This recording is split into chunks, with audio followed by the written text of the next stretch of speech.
Yo. Bus it? Bukowski requested we chop it up on a state at a heavyweight division next day off. Long with what we think bout Tyson Fury retiring. And's that motherfucker still supposed to be retired or change his mind yet. That's a joke. Yeah. Lil jokey. Was funny to me. Yeah, me too. Anyway, sadly that's over 3 months go before getting a big tech stand in a corner ban. And bout time someone requested a heavyweight division. Cause that's the division we respect the most. Heavy's heavy with no weight games. Sadly they tryna fuck with that too. Nevertheless heavies ain't motherfuckers tryna squeeze they body into divisions they don't belong while faking like they doing the same shit the greats did. And we gon' tell ya Bukowski. The heavyweight division is fucking lit. Word up. Cause this the best division's been since the Tyson Holyfield Lewis Bowe era. However only for hardcore heavy fans and gamblers. Sadly not for casuals cause today's heavies ain't got the household names. Current social media gives so much access as shit more's actually become less. Not to mention promoters got no clue how to promote 'em. We just sayin' when you only got a few major networks with a monopoly more people's gon' see it when you on a major one. Like Ali's era. The man's on major networks not a mention front of every paper while today's boxers lucky if you get a lil square in the back of the sports section. Farce where the heavyweight divisions go in it depends entirely on refs and promotional outfits bringing these motherfuckers along. If you wanna get big you need a story, nevertheless respect to Top Rank and Eddie Hearn for letting their fighters fight cause PBC and Golden Boy's a fucking cancer to the sport. This dumb motherfucker just openly admitting you gon' watch fake trash when it comes to Golden Boy. Link in a description for those who wanna see the video. Not to mention he blatantly telling y'all Canelo Kovalev was a fixed fucking fight. When we fought Kovalev, I mean, Kovalev, as we all know, wasn't the same Kovalev as the one that fought Hopkins. Yeah, we know he was, and Oscar he was 10 million richer for fixed pity pattern. Yeah, Benavidez would be a threat for anybody. I wouldn't take that route. Really, Oscar? He'd a fucking undisputed super middle champion, you wouldn't take that fucking route, huh? So Canelo s'pose just hold the belts forever acting like the best while not fighting the best. He boldly tell ya he ain't gon' fight Benavidez if he promoting Canelo cause he don't think he can beat him, so he never s'pose get a shot at the belts that obviously belong to the motherfucker. Now he all know use a lion ass fight fixin' duckin' motherfucker. Sadly Mose can't see the con game. Know why? Most motherfuckers don't know shit about boxing. Thanks Raj, that ain't no joke, neither motherfuckers can even tell when they seen a fixed fight. Yes. However that's another video. Nevertheless where the heavy division goes depends entirely on fans not feeding fraud promotional outfits. That's a insult to the fucking sport. Every promoter loves in-house fights but they got a bunch of baby birds in a nest they never wanna let fly from home. They so worried they gon' hit the fucking ground they stuntin' boxin' as a whole. So the heavyweight division's in for some fire so long's promoters stop playin' fucking games. We already addin' up our bettin' winnin's on who's gon' take out who. But we did a video on a Joshua Klitschko stoppage earlier, link in a description, and so longs we ain't getting crap stoppages the division's gon' be hot. And a reason's cause we got some up-and-comers worth watching along with some veteran gatekeepers and a direction of undisputed gainin' momentum in all the divisions. Even Mayweather's trying to rationalize never being undisputed.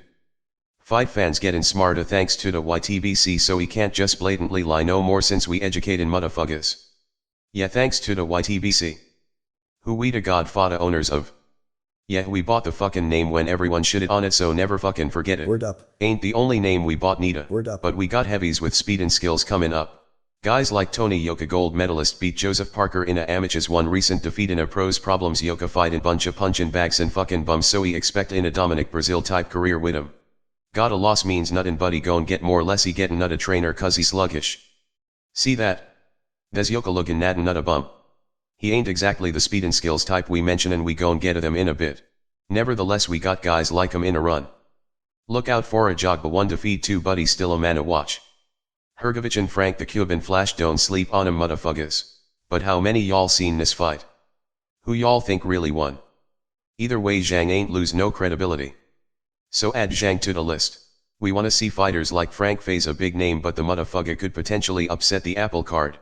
We got Joe Joyce in a picture, all these dudes knocking motherfuckers out, but Jared Anderson's a heavyweight Mayweather. Septi delivering knockouts too. Problems, the dude ain't got no rounds in a bank and none of the motherfuckers been tested yet. Questionable cause bums be woody knocking out, but there's expected on a way up. But Jared Anderson's still a man to watch, and we gon' get a why in a minute. Still lot of questions about these dudes like the jaw test, but where the heavyweight division's goin's looking sweet. We expect in a Anderson Yoka match if he keeps winning, and unless Yoka getting not a trainer, Yoka gon' get smoked. And we mean smoked shit ain't go in a distance. Nevertheless, the points the heavyweight division should heat up in the next 3 years. They on a rise, and we got these guys guarding a gate along with this guy if he wins this comeback match. Boxing needs this brother, and we like the new Wilder mentality. Okay, go to the authorities, they lock him up, then what's next? That's it. Except that shit's just retarded. But Anderson's one of the guys on a rise fans need to watch. And here's why. Anyone signs with Top Rank, watch him. Arum knows fucking fighters, he the greatest active promoter, so don't buy the Crawford lawsuit crap. Yeah, no one requested that one, we'da told y'all a fucking truth, fuck the fanboy knuckle-headed garbage. He responsible for legends, not a mention he taught to rival promoters. Make no mistake about it, everyone talks the Floyd Mayweather blueprint to success, sadly no one reveals it was stolen from Arum. Know why? Most motherfuckers don't know shit about boxing. Thanks Raj, he the one brought Floyd along, throwing him in with Hispanic fighters, but Floyd's made a living taking credit for other motherfuckers' work. He created Mayweather in a fucking lab, and Mayweather trying to promote based on Arum's teachings to this day. Not a mention Arum saving Floyd's ass, but Floyd ain't in a giving credit of people who actually done shit for him. Did a entire Bob Arum replication and imitation with tank problems. Mayweather was better than Davis coming up. And Arum's better than Mayweather as a promoter. Same way Arum put Mayweather in with Hispanic fighters, Mayweather imitated the entire process. However, make no mistake about it, that's Arum's game plan Mayweather's running. Mayweather just a bite ass plagiarizing motherfucker, always trying to take credit for other people's shit, including Arum's fucking blueprint. Anyone talking shit about Arum trying to turn fans against a motherfucker just to support some fighter they rodeo cock riding knows nothing about the fucking fight game. Least not this aspect of it, they on some fanboy crap. Anna ironies, a lot of motherfuckers on that fanboy crap be calling hardcore fans who kick real knowledge fanboys. So beware the psychology.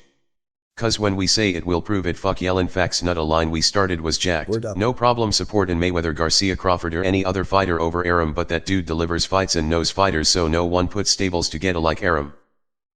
And we said fight fan not fighter, cause he pays fighters the most and gives fans fights.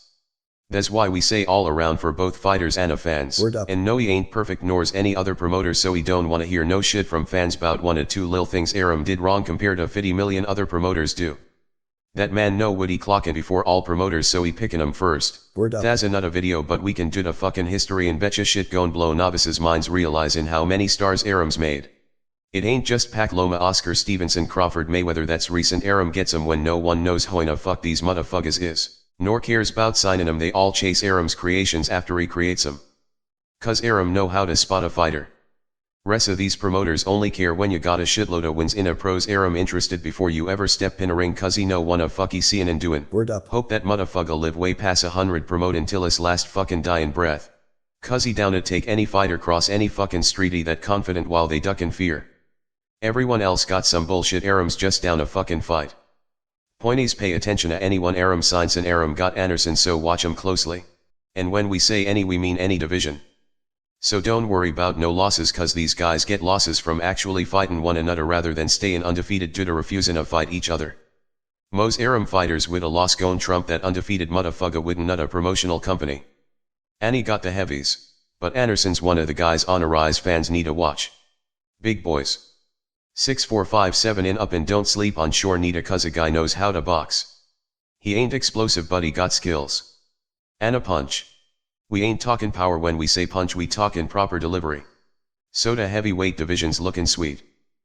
Getting to this is vital when it comes to Fury, who we take seriously. Soda Bukowski, we know you asked what we thought about Fury retiring before this big tech drama had us out. And we know he's back and may retire again tomorrow, but we still take Fury seriously. Here's thing about Fury fans needn't know. Fury mean every fucking thing he says when he says it. He ain't these duckin' bullshitters that be flappin'. Naturally the man gon' do what's best for him, but if he say he wanna fight Godzilla today and claim he ain't interested tomorrow, he means it. He meant it when he said he wanted to and means it when he says he don't. See, Fury had psychological issues, suffered from anxiety and depressive mental illness, however in reality it was mental correction. Shiz the rest of the world that's mentally ill cause they actually believe their living situations, political leaders and ridiculous fucking laws they creates normal. So Fury's issues don't come from him being asleep, it come from him waking a fuck up. Fury's gon' do what makes Fury feel good, which is wise so long's there's balance with it. But when he says he wanna fight a motherfucker, Fury means it, and when he says he changed his mind, he mean it too, cause Fury ain't trying to stress over nothing. He wanted pizza for lunch any minute, he wants steak for dinner, he mean that too. Cuz Fury's a free soul living like one. Basically. That means he really is a gypsy. So when Fury retires one day and comes back the next, he means it? Others do it and it's a scam. They know they coming back, they just sayin' that so motherfuckers keep the microphones out they face, but Fury be serious when he sayin' it. I will obliterate you. We ain't sayin' it's always good for the fans, but lot of fans be thinking Fury trying to scam motherfuckers when he ain't. That's just how Fury's mind works. Nor we sayin' Fury's never bullshitted, we just sayin' the majority the time the shit Fury doesn't says he literally really means. When a guy like Fury wanna relax, he gon' toss the entire future out the door and don't care. Lay on a beach drinking cocktails, not giving a shit. Keeps his mind at peace. And if while drinking that cocktail he suddenly feel like fightin', he gon' get a fuck up and fight. Cuz he a gypsy. The irony's Fury do more, would he say, than any current active fighter in any division. Though we gotta admit, we see none of them beatin' him now, but by the time some of these young up and coming guys worthy of meetin' Fury in a ring, Fury gon' be a few years older while they gon' be a few years better. Far's the rest of the heavyweight division goes, that shit's lit. Ruiz just beat Ortiz, however Ortiz still in a game and there's lotta gatekeepers with a potential of be more. Joshua just lost Usyk, but he lost no stock in our book cuz there's the best looking Joshua we seen. Boxin' wise, that is.